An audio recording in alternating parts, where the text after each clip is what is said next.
Okay, welcome back. We are continuing to talk about visual pathways in art.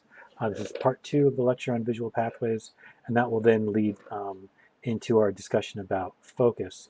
And so one of the things I want to talk about with visual pathways, and this kind of relates also to what we were talking about last unit in terms of the geometric structures that are used in compositions and page geometry, that a lot of these kind of compositional and design ideas are to a certain degree like metaphors.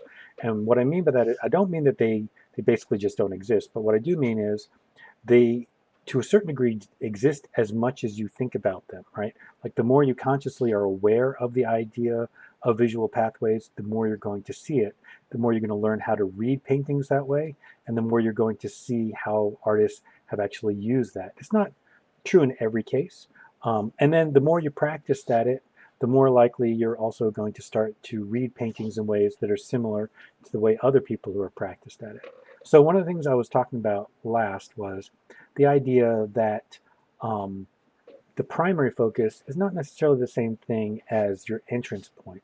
So I usually tell people to, like, when they look at a painting and they're practicing kind of looking at them in terms of this metaphor of visual pathways, to think about what the primary areas are, right?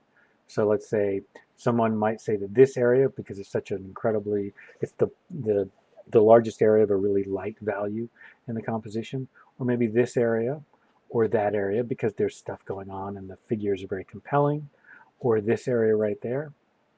Okay, and then secondary focuses might be this moment and that moment right there. And then for a moment, think about, like, kind of return to not looking at the painting for a second, and then think about entering it again after you've viewed that, and think about how your eye moves through it.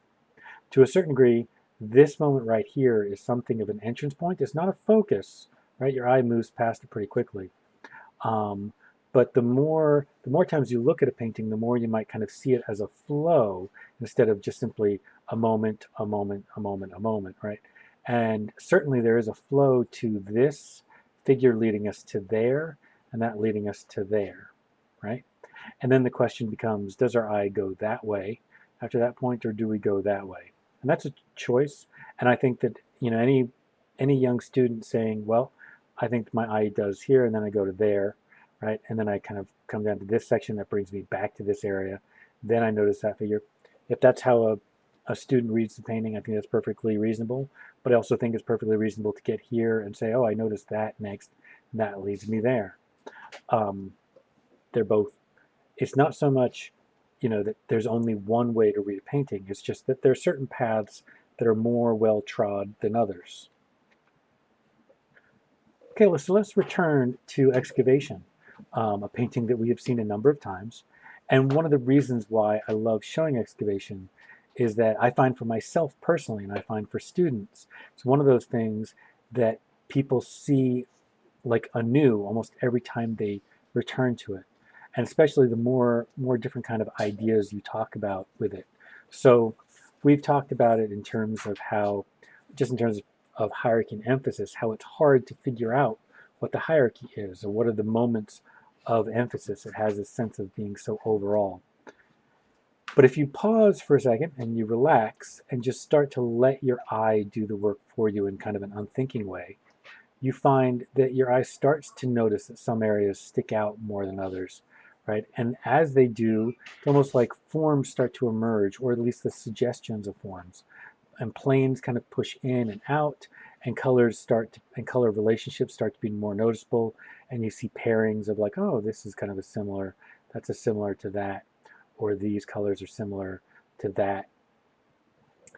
And so, take your time and think about it and how your eye moves through it. I think to a certain degree, for me with this painting, a lot of it has to do with kind of this overall kind of like compelling movement towards the center. There is sort of this illusion of kind of a triangle here that leads us to this, and these kind of different moments, exciting moments in the center that our eye leads to. And then the other is this movement outward, this general sense of, if you look at the painting, it almost seems like it's kind of like got a warped lens effect, and it keeps wanting to push your eye outward to the outside edge and to go around the painting.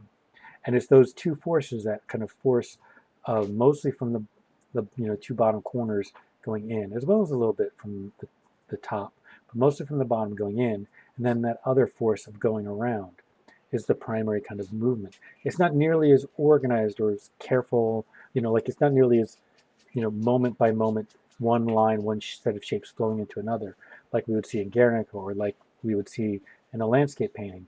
But it is still also an organized flow of our eye movement going through the painting. Okay, we're going to end there, and then at the next part, I'm going to talk about a focus on focus.